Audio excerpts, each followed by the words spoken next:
Hey, what's going on YouTube? Steven here, SRAW. Today I wanted to do a video on Snow Leopard. I just want to give you a tour of Snow Leopard, show what all the new features are and the main features. I'm probably not going to be able to get through every single little thing that's new in Snow Leopard, but I will get through all the main things. So the first thing I wanted to go over is the new expose.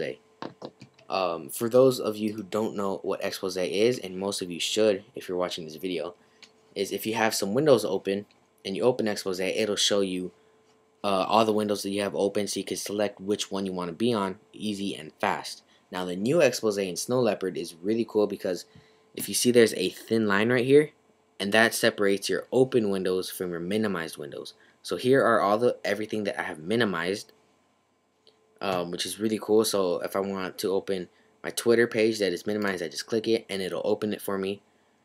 And if something else they added was if you hover your mouse, just hover it over a window and click this and hit the space bar, it'll zoom in for you and show you what's on that page, so you know which one you want to go on.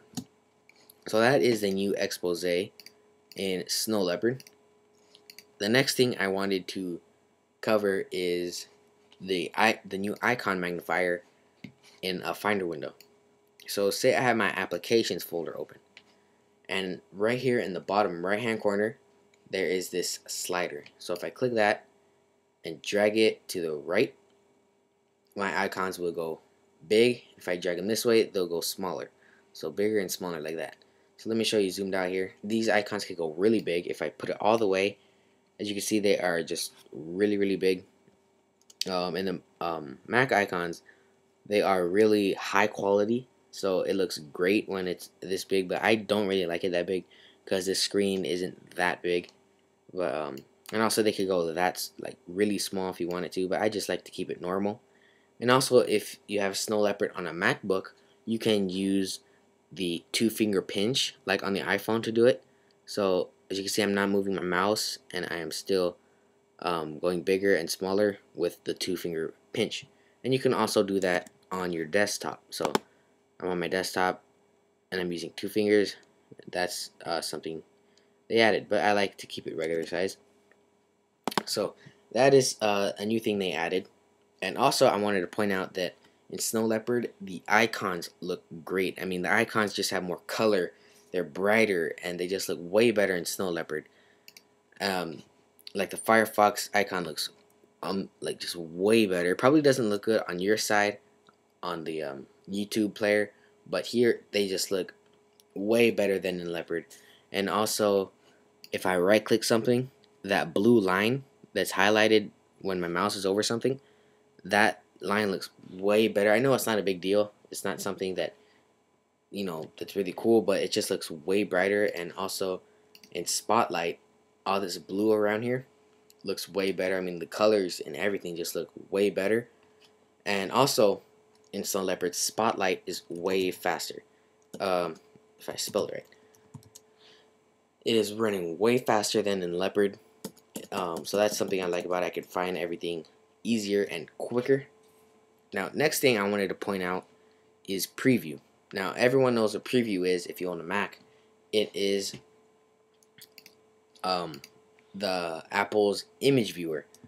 So if you wanted to view an image, say I wanted to view this image, it'll open up preview, and that's the icon right there, just if you want to see that right there.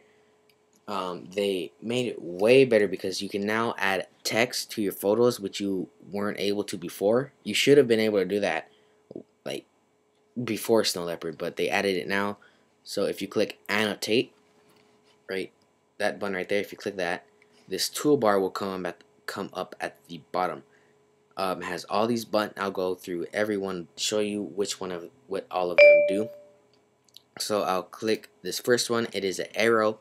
Say I wanted to point to the Leopard X way in there, I could just do that with the arrows.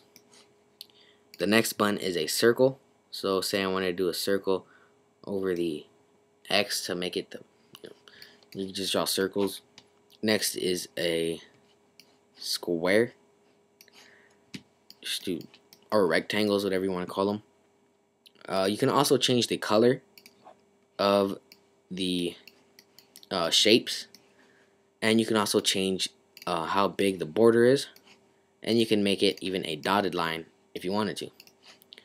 And also this little box with the letter A in it is to add text. So if I draw a box here, then I could start to type whatever I want. SRAW. Oh, the text is actually really big. And if you hit Command T, it'll open up your fonts. So I'll just make the size way bigger. So, and I'll make the font something we can read. And I just type whatever I want. Just do whatever.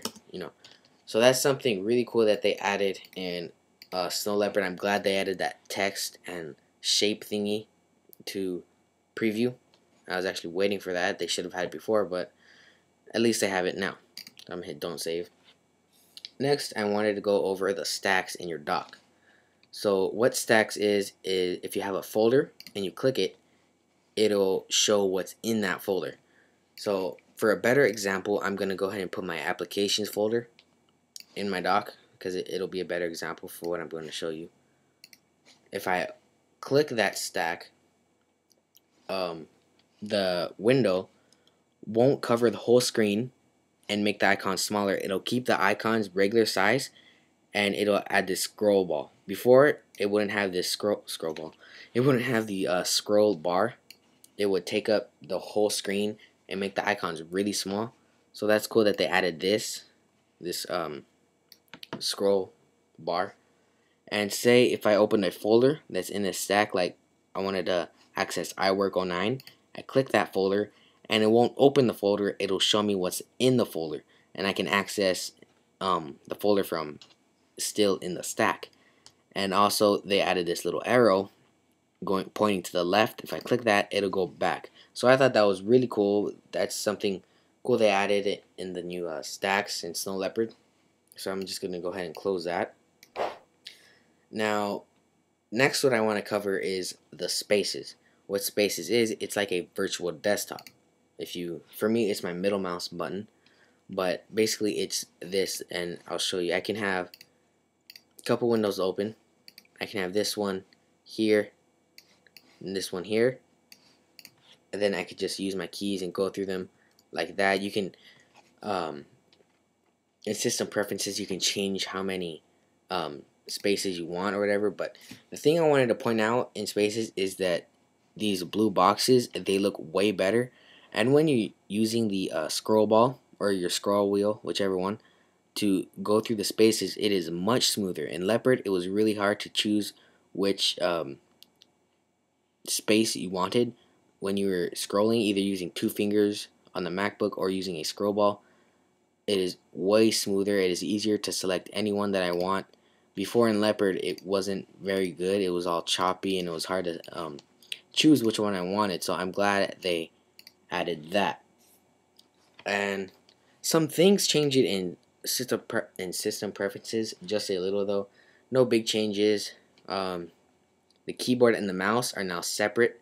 Before they used to be together in one single icon, but now it's just, just the keyboard and just the mouse. I know that's not a big thing, but I just wanted to point it out there. Nothing else really changed in system preferences, so yeah. And another thing that I can't really show you, but the speed of Snow Leopard is just blazing fast. I mean, I'm going through all my applications like nothing. Like the ScreenFlow, the ScreenFlow when I'm exporting a video. Also, when I'm exporting something in Final Cut Pro, it is just going way faster than in Leopard. Everything just seems so much smoother and way better than before. And that's really the main thing of Snow Leopard, and I just wanted to say that right now. It's just really fast. That's really all I could say about the speed, is that it's really fast. I guess that's all I want to do in this video. There might be a part 2 showing some more features in Snow Leopard. Unless this is part 2, maybe I kept this over 10 minutes. I don't know. There might be another video showing some more things. So make sure to comment, rate, and subscribe. I hope you enjoyed this video. Make sure to follow me on Twitter, twitter.com/SRAW. I'll catch everyone in my next video, which will probably be QuickTime X or another Snow Leopard tour video. So, peace.